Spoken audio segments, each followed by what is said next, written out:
When you have anxiety, there is nothing worse than feeling that you've disappointed someone. Too many people don't reconcile this and the anxiety exacerbates. If you want to get rid of the anxiety, you need to have utmost clear communication. My name's Nick Tabor. I'm a personal trainer and I talked about this stuff on this channel because I've lived through it. This question came when we're talking about mental health and fitness and wellness, came to me upon a Facebook with a friend of mine and a fan who said, I recently was, I've heard that I was, a loved one was disappointed in me and my way of life. Can you help me? And actually, a couple of people brought this to me, and I said, well, yeah, okay, we'll definitely talk about it and see how I can help. But, I'll do that. After all, I love being able to help anyone with any particular issue, especially reducing any mental issues, perhaps. So, there's nothing worse when you're a kid than, hearing that your mom is disappointed in you. And, I remember I didn't do anything bad when I was a child, but I remember um, I got a D on a report card, and I was in the 10th grade, I think. And I got a D in biology, and I was hanging around some slacker friends, and I hid the report card. And finally, once my mom and dad found it, my mom was like, "Look, I ain't even mad at you. I'm just disappointed." And still to this day, that gives me a little bit of a lump in my throat. And that was 20 years ago. Like, I'm 35 years old. I'm talking about a story when I was 15, and I could very clearly. My mom used to smoke at that time, and I could very clearly remember she was flicking the ashes into an ashtray outside, and she's like, "I'm just disappointed in you," and I just like, "The hell, really?" Why? And I'm like, can you just ground me and get it over with? Can you just, not do that? But there are times when I see people who are disappointed in their loved ones because what happens is sometimes it's not the person that they're disappointed in. Maybe it's their own ego. A really good buddy of mine, actually, I'll hopefully can remember to do this, but I'll link to his YouTube channel, a guy, Richie Pryor, who's a parent coach. A lot of parents are disappointed in their kids, who say, in his group, who say that the kids are, I'm disappointed in my kid because he's thinking about quitting school, or I'm disappointed in my child because he's doing drugs, or because he's listening to all this weird music and he's falling into a horrible crowd, which is totally understandable for somebody who has it. But what you gotta do is you gotta sit back and you gotta look at that ego of that parent, or you gotta look at the person who's disappointed in you. Are they disappointed in you because you're listening to this type of music, or because they have another preconceived notion down the road?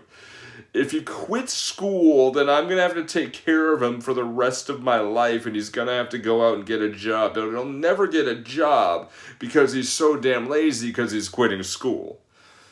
Well, really? Or is the kid really going to quit school?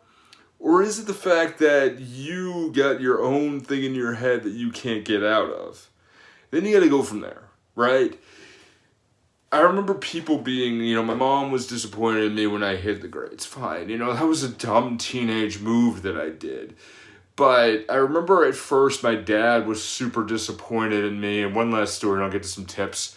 My dad was really disappointed in me. I was 22, and I got a job at this company, and I turned down a position working for the post office. And he's like, dude, you got great benefits, you work for the federal government, you're going to be walking around delivering the mail, it's an honorable post, and you want to take a job in sales? You want to do this in this, it was a hotel industry job. He's like, you want to do this job over that? I'm like, well, Yeah, I do, because this seemed like a really cool gig and I wanted to give it a shot. And if I don't, I'll try for the post office. You gotta be careful. And I remember it's like, that's really disappointing. And what happened was his own ego got in the way. And, later on, he's like, you know what, you definitely made the right decision because you're doing very, very, very well. And that's the thing in my day job. I rose the rank to management and I keep getting good bonuses and keep getting bigger and bigger and bigger. And, I have the time to do this and focus on other things. He's like, you're doing really well. Wow. But what happens is you've got to be able to do a few things. When someone is disappointed in you, what you got to do is you got to have that conversation. And there's a 3-step process on this, and I'd like to go through this with you right now. Number 1, if they're disappointed in you, in that moment, ask why, but ask why nicely.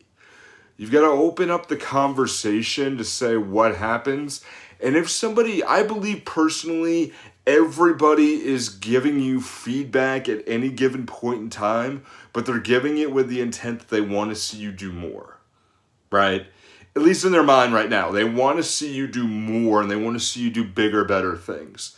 But if if somebody's disappointed in you, ask, why are you disappointed? What's going on? Can you talk about it? And then 2, listen fully. If you have a pen and paper or something, nearby, or if you have a phone, if you have a pen and paper, fine. But if you have a phone, don't use it. Put the phone away, sit down and go eye to eye and wonder like, okay, what did I do? What happened? And really see why they can do it. Like the story with my dad, who was disappointed that I took a job in sales versus taking a job at the United States Post Office. Reason being why he was disappointed in me was because he saw it as something that was really truthfully safe. He saw it as something that was, a job, you can get benefits, you can get good money, you can do wonderful, great things. But I wanted to risk it and I wanted to do something on my own. I didn't want to do something safe anyway. And,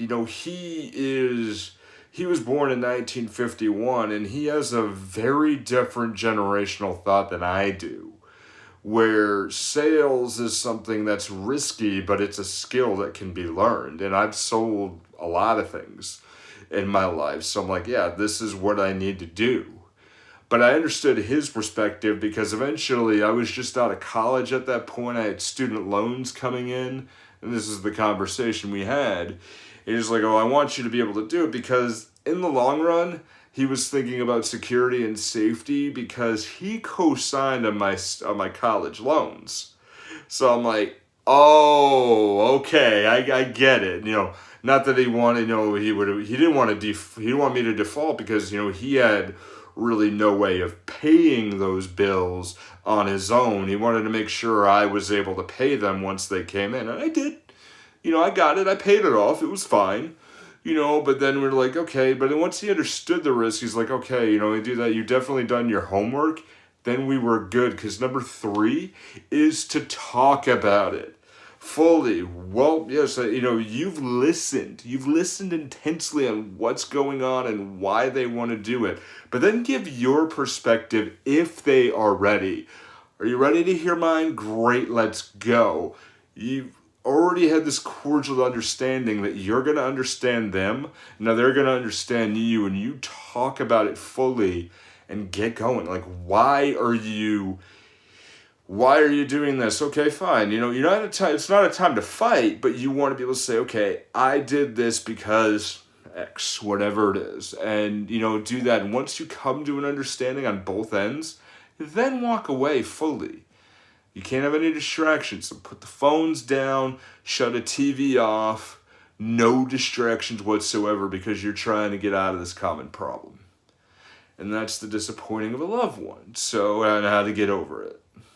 I hope this has helped. I hope this has treated you well. If you like that video, there's one that's related actually right about here. I'd like you to go ahead and take a look at.